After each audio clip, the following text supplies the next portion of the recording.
Sir ಇನ್ನ ಒಂದು ವಿಚಾರ, ಈ ಘಟನೆಯಿಂದ ನಾವು ಇನ್ನು ಹೊರಗಡೆ ಬರುವಷ್ಟರಲ್ಲೇನೆ ಹ್ಮ್. ನಿನ್ನೆ ಒಂದು ಬೆಂಗಳೂರಲ್ಲಿ ನಡೆದಂತ ಈವೆಂಟ್ ಅಲ್ಲಿ ಗಾಯಕ ಸೋನು ನಿಗಮ್ ಅವರು ಒಂದು ಕನ್ನಡ ಹಾಡನ್ನ ಹಾಡಿ ಅಂದಿದ್ದಕ್ಕೆ ಪೆಹಲ್ಗಾಮ್ ಘಟನೆಯನ್ನ ಹೋಲಿಸ್ತಾರೆ. ಸೊ ಒಬ್ಬ ಗಾಯಕರಾಗಿ ಕನ್ನಡ ಚಿತ್ರರಂಗದಲ್ಲಿ ಹಲವಾರು ಒಂದು ಸಿನಿಮಾಗಳಿಗೆ ಹಾಡನ್ನ ಹಾಡಿದಂತವ್ರು ಕನ್ನಡ ಹಾಡು ಹೇಳಿದ್ದಕ್ಕೆ ಪೆಹಲ್ಗಾಮ್ ಘಟನೆಗೆ ಹೋಲಿಸಿದ್ದಕ್ಕೆ ಒಂದೆಲ್ಲೋ ಒಂದ್ ಕಡೆ ತಪ್ಪು ಅನ್ಸುತ್ತಲ್ವಾ ಸರ್? ಅಲ್ಲ ಅದ್ಯಾಕೆ ಬಂತದು? ಪೆಹಲ್ಗಾಮ್ ಘಟನೆಗೂ ಇವರು ಹೇಳಿದ ವಿಚಾರಕ್ಕೂ ಏನಕ್ಕೆ ಬಂತು? ಅಲ್ಲ ಅದನ್ನೇ ಇವಾಗ ಯಕ್ಷ ಪ್ರಶ್ನೆಯಾಗಿ ಕಾಡ್ತಾ ಇದೆ ಕನ್ನಡಿಗರಿಗೆ. ಅಲ್ಲ ಅದನ್ನ ಅವ್ರನ್ನೇ ಕೇಳ್ಬೇಕು, ಅದು ಹೆಂಗೆ ಹೋಲಿಸ್ತಾರೆ?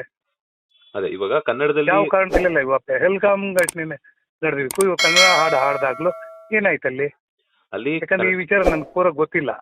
ಯಾಕಂತಂದ್ರೆ ಅಲ್ಲಿ ಒಂದು ಈವೆಂಟ್ ನಡೀತಿರುತ್ತೆ ಸರ್ ಬೆಂಗಳೂರಲ್ಲಿ ಹ್ಮ್. ಈವೆಂಟ್ ನಡೀತಿರ್ಬೇಕಾದ್ರೆ ಏನಾಗುತ್ತೆ ಅಂತಂದ್ರೆ, ಇವಾಗ ಕರ್ನಾಟಕದಲ್ಲಿ ಈವೆಂಟ್ ನಡೀತಿದ್ದಾಗ ಕನ್ನಡ ಒಂದು ಜನತೆ ಕನ್ನಡದ ಹಾಡನ್ನ ಹಾಡಿ ಅಂತ ಬೇಡಿಕೆ ಇಡೋದು ಸರ್ವೇ ಸಾಮಾನ್ಯ. ಅದೇ ರೀತಿ ಆಂಧ್ರದಲ್ಲಾದ್ರೆ ಹೌದು. ತೆಲುಗು ಹಾಡನ್ನ ಹಾಡಿ ಅಂತ ಹೇಳ್ಬಿಟ್ಟು ಸರ್ವೇ ಸಾಮಾನ್ಯ. ಕನ್ನಡದ ಹೌದು. ಹಾಡನ್ನ ಹಾಡಿ ಅಂತ ಕೇಳಿದ್ದಕ್ಕೆ ಕನ್ನಡ ಅಂತ ಯಾಕೆ ಇದ್ ಮಾಡ್ತೀರಾ, ಪೆಹಲ್ಗಾಮ್ ಘಟನೆ ನಡೆದಿರೋದು ಇದಕ್ಕೆ ಅಂತ ಹೇಳ್ಬಿಟ್ಟು ಸೋನು ನಿಗಮ್ ಅವರು ಕನ್ನಡದ ಒಂದು ಹಾಡನ್ನ ಅದು ಹಾಡಿದ್ದಕ್ಕೆ ತುಂಬಾ ಅದನ್ನ ಇದ್ ತಪ್ಪು, ಮಾಡ್ತಾರೆ. ಅದು ತುಂಬಾನೇ ತಪ್ಪು.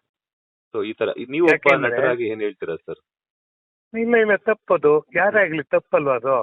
ಆ ಹೌದು. ತರ ಕನ್ನಡ ಹಾಡು ಹಾಡಿ ಅಂತ ಏನಕ್ಕೆ ಇವತ್ತು ಅವರು ಏನು ಒಂದು ಸಿನಿಮಾ ನಾವು ಆ ಆ, ಯೋಗರಾಜ್ ಭಟ್ರು ಆ, ಹ್ಮ್, ಎಂತ ಮಳೆದು ಮುಂಗಾರು ಮಳೆ.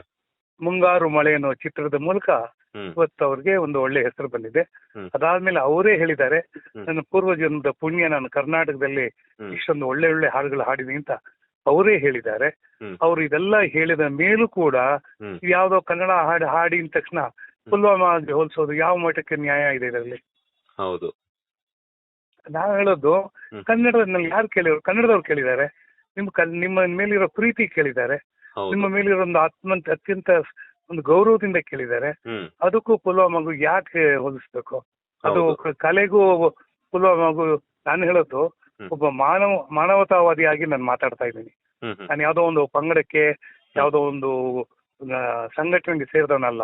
ಅದು ಹೌದು. ಮನುಷ್ಯತ್ವ ಇದ್ದವರು ಯೋಚನೆ ಮಾಡ್ಬೇಕಲ್ವಾ? ಹೌದು. ನಮಗೆ ಜೀವ ಕೊಡೋಕ್ಕೆ ಹಕ್ಕಿಲ್ಲದ್ಮೇಲೆ ಜೀವ ತೆಗೆಯೋದು ಯಾವ ಮಟ್ಟಕ್ಕೆ ನ್ಯಾಯ ಇದೆ? ಹೌದು. ಅಲ್ಲ ನಾನು ಹೇಳ್ತೀನಿ, ಇವತ್ತು ಯಾಕೆ ಹಿಂಗ್ ಆಗ್ತಾ ಇದೆ ಅಂತಂದ್ರೆ, ಹ್ಮ್. ಇಲ್ಲಿ ನಮ್ಮಲ್ಲಿ ಈ ತರ ಮಧ್ಯ ಬಾಯಿ ಹಾಕೋರೆಲ್ಲ ಹ್ಮ್. ಎಲ್ಲಾ ಕೆಲ್ಸಗಳನ್ನ ಹಾಳು ಮಾಡಿ ಇಟ್ಬಿಡ್ತಾರೆ. ಹ್ಮ್. ಇದು ಯಾಕಂದ್ರೆ ನಾನು ಕೂಡ ಸೋನು ನಿಗಮ್ನ ಅಭಿಮಾನಿನೇ. ಹ್ಮ್ ಬಟ್ ಯಾಕೆ ಇವರೆಲ್ಲ ಈ ತರ ಮಧ್ಯ ಇಂಥ ವಿಚಾರಗಳು ಮಾತಾಡಿ ಹ್ಮ್. ಇರೋನ್ನ ಇನ್ನು ಕಲುಷಿತ ಮಾಡಬಾರ್ದಲ್ವಾ? ಹ್ಮ್ ಕಲುಷಿತ ಮಾಡಬಾರ್ದು. ಯಾಕಂದ್ರೆ ಈಗ ಆಲ್ರೆಡಿ ನಮ್ಮ ಈ ಎಲ್ರ ಮನ್ಸಲ್ಲೂ, ನಾನು ಯಾವ್ದೋ ಧರ್ಮದ ಪಂಗದ ಮಾತಾಡ, ಎಲ್ರ ಮನ್ಸಲ್ಲೂ ಹ್ಮ್ ಪುಲ್ವಾಮಾ ಬಗ್ಗೆ ಇಡೀ ಪ್ರಪಂಚನೇ ಖಂಡನೀಯವಾಗಿದೆ. ಹೌದು. ಪೆಹಲ್ಗಾಮ್ ಘಟನೆ. ಖಂಡನೀಯ ಯಾಕೆಂದ್ರೆ ಎಲ್ರು ಹೇಳ್ತಾ ಇದಾರೆ. ಇವಾಗ ಅವ್ರು ಹೇಳಿರ್ಬೋದು, ಅವ್ರು ಮಾಡಿರ್ಬೋದು, ಹ್ಮ್ ಇವ್ರು ಮಾಡ್ಬೋದು, ನಮ್ಗೆ ಅದೆಲ್ಲ ಮುಖ್ಯ ಅಲ್ಲ. ಹ್ಮ್ ಒಂದ್ ವೇಳೆ ಈ ಪಕ್ಷದವ್ರು ಮಾಡಿದ್ರಲ್ಲ, ಆ ಪಕ್ಷದವ್ರು ಮಾಡಿದ್ರು, ಯಾವ್ದೋ ಪಕ್ಷದಲ್ಲಿ ಹೋದವ್ರ ಜೀವ ಇಂಡಿಯನ್ಸ್ದು, ಹೌದು. ಹೋದವರು ಎಲ್ಲಾ ಭಾರತದ ಎಲ್ಲಾ ರಾಜ್ಯಗಳಿಂದ ಬಂದಂತ ಜನಗಳು.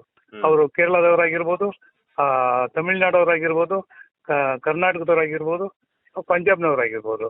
ಹೌದು. ನಾವು ಅಖಂಡ ಭಾರತ ಅಂತ ಮಾತಾಡ್ತೀವಿ. ಹ್ಮ್ ಹಂಗ ಮಾತಾಡಿದ್ಮೇಲೆ ಈ ವಿಚಾರಗಳನ್ನೆಲ್ಲ ತುಂಬಾ ಯಾರೇ ಒಬ್ಬ ವ್ಯಕ್ತಿ ಹ್ಮ್ ವೇದಿಕೆಯಲ್ಲಿ ನಿಂತಾಗ ಪುಲ್ವಾಮಾ ಬಗ್ಗೆ ಮಾತಾಡೋದಾಗ್ಲಿ ಅಥವಾ ಪೆಹಲ್ಗಾಮ್ ಬಗ್ಗೆ ಮಾತಾಡೋದಾಗ್ಲಿ ಹ್ಮ್. ಸ್ವಲ್ಪ ಎಚ್ಚರಿಕೆಯಿಂದ ಮಾತುಗಳನ್ನ ಆಡೋದು ಒಳ್ಳೇದು.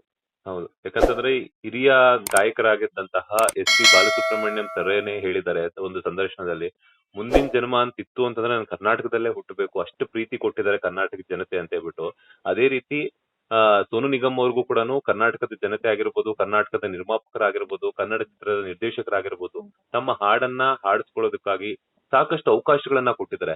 ಅಂತ ಒಂದು ಜಾಗಕ್ಕೆ ಅವರು ಅದೇನೋ ಹೇಳ್ತಾರಲ್ಲ, ಹುಂಡು ಮನೆಗೆ ದ್ರೋಹ ಬಗೆಯೋದು ಅಂತ. ಸೊ ಎಲ್ಲೋ ಒಂದ್ ಕಡೆ ಅನ್ಸುತ್ತಲ್ಲ ಹಂಗ್ ಹೇಳೋದ್ ಬೇಡ. ಹ್ಮ್. ಅವ್ರು ಯಾವ ಅರ್ಥದಲ್ಲಿ ಹೇಳಿದಂತ ಅವ್ರನ್ನ ಒಂದ್ಸಲಿ ಕೇಳ್ಬೇಕು. ಹಾ ಹಾ ನಾನ್ ಹೇಳೋದು, ಅವ್ರು ಯಾವ್ದೇ ಅರ್ಥದಲ್ಲಿ ಹೇಳಿದ್ರು, ಹ್ಮ್. ಆ ಪೆಹಲ್ಗಾಮ್ ವಿಚಾರ ತೆಗೆದು ಹ್ಮ್. ಕನ್ನಡಿಗೆ ಕನ್ನಡ ಕಲ್ಚರ್ ಹೋಲಿಸೋದು ಹ್ಮ್. ಧರ್ಮೀಯ ಅಂತ ನಾನು ಅನ್ಕೊಂಡಿದ್ದೀನಿ. ಓಕೆ, ಧನ್ಯವಾದಗಳು ಸರ್. ನಮಸ್ಕಾರ. ಲೇಟೆಸ್ಟ್ ಹಾಗೂ ಇಂಟ್ರೆಸ್ಟಿಂಗ್ ಸುದ್ದಿಗಳಿಗಾಗಿ ಬಾಸ್ ಟಿವಿ ಕನ್ನಡ ಚಾನೆಲ್ನ ಸಬ್ಸ್ಕ್ರೈಬ್ ಮಾಡಿ. ಹಾಗೆಯೇ ಬೆಲ್ ಐಕಾನ್ ಪ್ರೆಸ್ ಮಾಡಿ. ಇದರ ಜೊತೆಗೆ ಫೇಸ್ಬುಕ್, ಇನ್ಸ್ಟಾಗ್ರಾಮ್, ಎಕ್ಸ್ನಲ್ಲೂ ಮಿಸ್ ಮಾಡದೆ ಫಾಲೋ ಮಾಡಿ.